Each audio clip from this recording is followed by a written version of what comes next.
Bien, señores, ya estamos aquí en nuestro set de entrevista. Tenemos para esta semana una gran persona. Tenemos al politólogo Felipe Vallejos. ¿Cómo está, Felipe? Gracias por lo de gran persona. Me gusta pensar que es así. Sí, así es.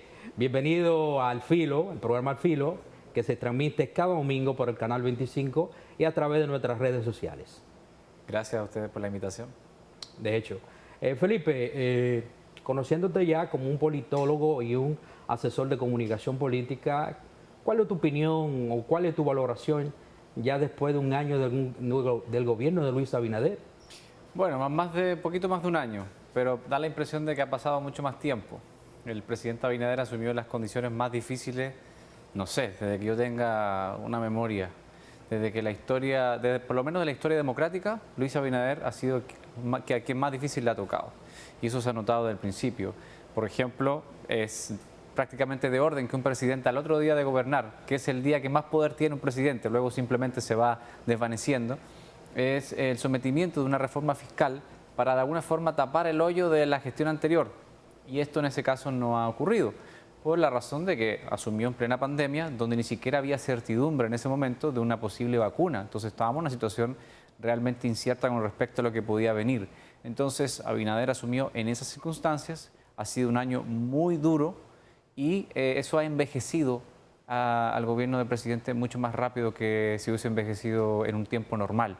Evidentemente que al envejecer más rápido, la presión de la ciudadanía aumenta y la exigencia también es mayor. Entonces, cualquier expectativa que no se cumple, de inmediato se achaca. Y ahora viene una posible reforma fiscal, cuyo costo político podría ser altísimo, tan alto que si esa reforma fiscal no es sometida en base al consenso y al apoyo mínimo de los partidos políticos y de la clase media, esto pudiera complicar incluso las aspiraciones de la reelección del presidente Abinader en el 24.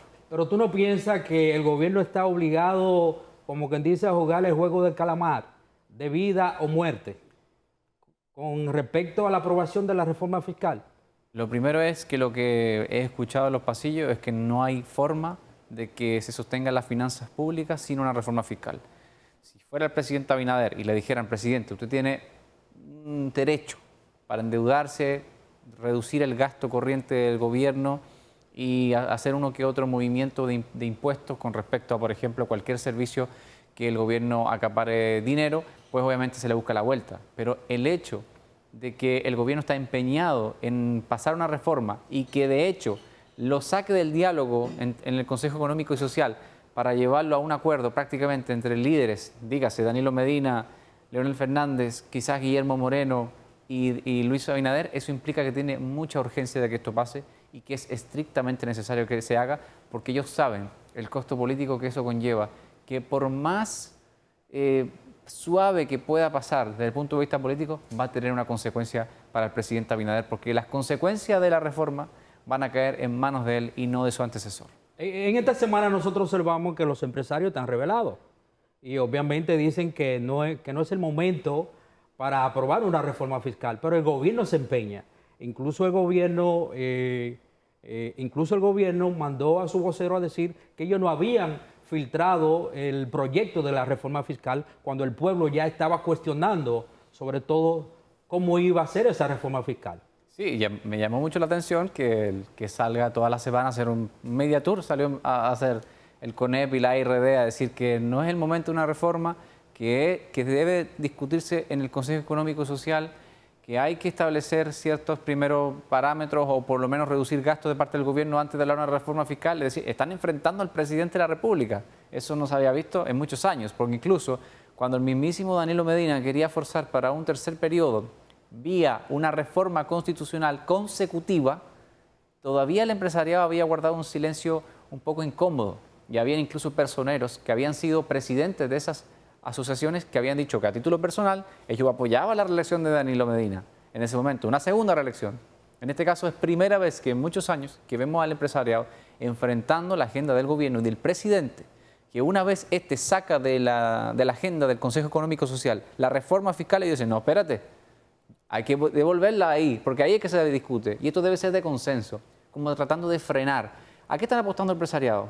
Faltando tan poco para noviembre, cuando se debe someter el presupuesto del año 2022. Me parece que están jugando a ralentizarlo, a frenarlo de alguna forma para ganar tiempo y que la negociación sea rápida y puedan comprometerse mucho más el gobierno en función de lo que estamos buscando, que es, o lo que ellos están buscando, que es pagar menos impuestos o bien no seguir con más impuestos, porque la verdad sea dicha, el ámbito del alcohol, el ámbito del tabaco y en particular el bolsillo de la clase media de este país, que es quien paga sus impuestos, no resiste mucho más.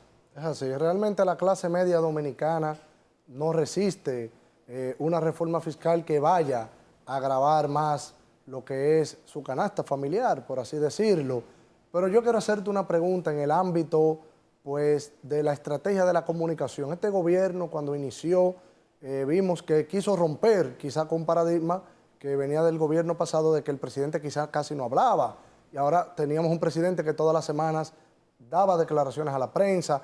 Se cometían muchos errores porque muchas veces ellos decían una cosa y después tenían que reestructurar lo que decían. Y parece ser que eso ha generado algún nivel de desgaste. Ahora estamos con un presidente que se encuentra quizá en su peor momento en lo que le ha tocado gobernar, fruto de la misma crisis, ahora el tema que lo está acorralando de la reforma fiscal. ¿Podrá este gobierno, de alguna manera, quizá utilizando estrategias de comunicación, poder recuperar quizás ya la confianza que el pueblo ha perdido?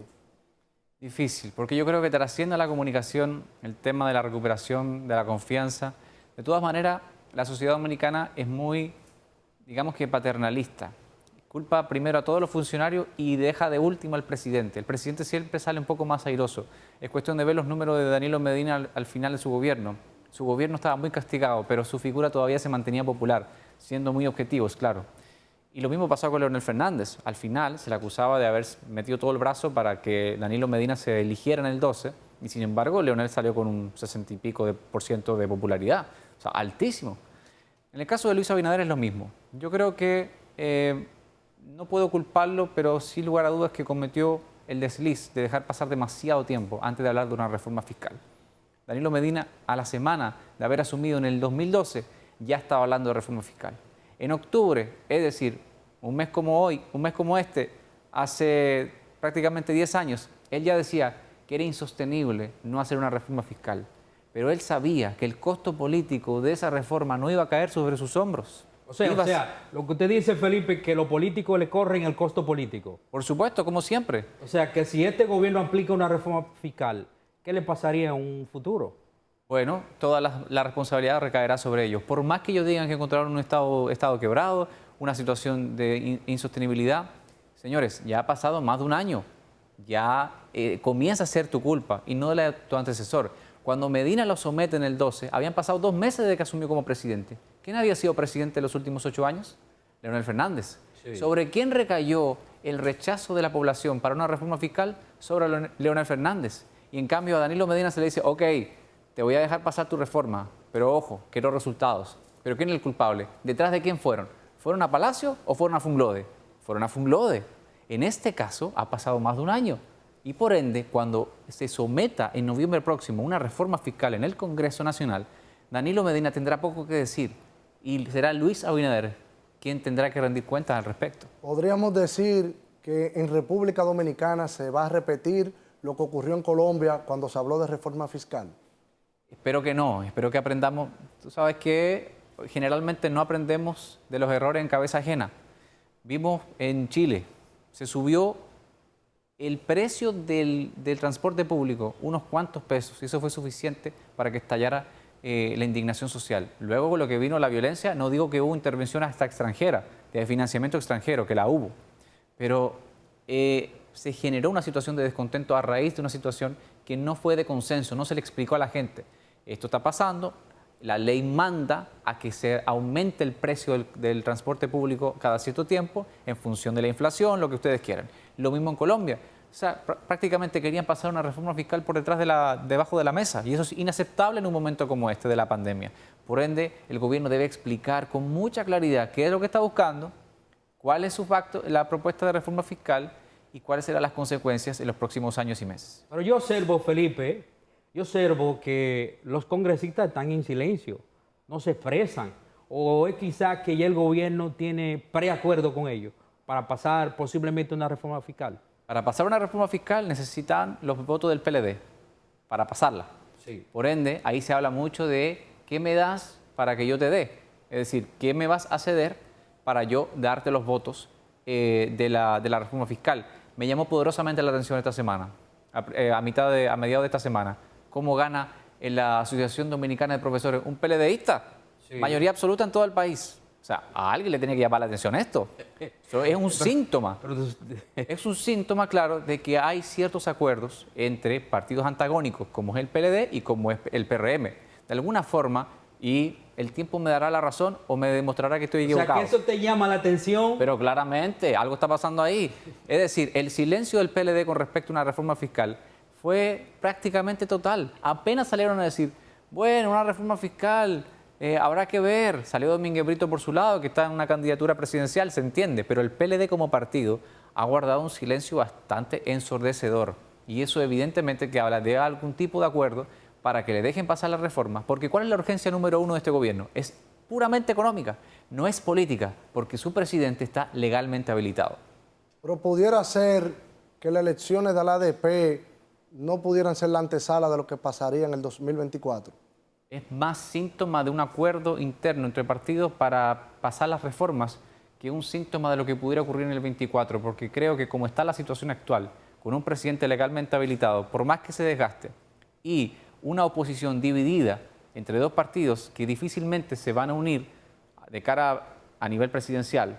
O sea, yo lo veo irreal pensar que Danilo Medina le va a levantar el brazo a Leonel Fernández como candidato y por ende que ellos dos vayan separados en el 24, PLD, Fuerza del Pueblo, es altamente improbable que le arrebaten el poder a Luis Abinader en el 24. Es más un síntoma de los posibles pactos que hay entre partidos para, sobre todo, este año pasar la reforma.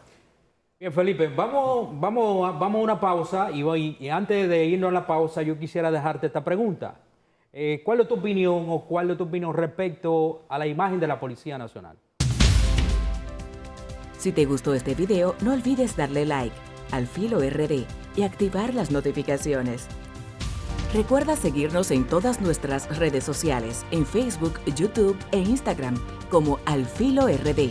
Nos puedes escribir al correo programa@alfilo.gmail.com y visita nuestra página www.alfilotv.com.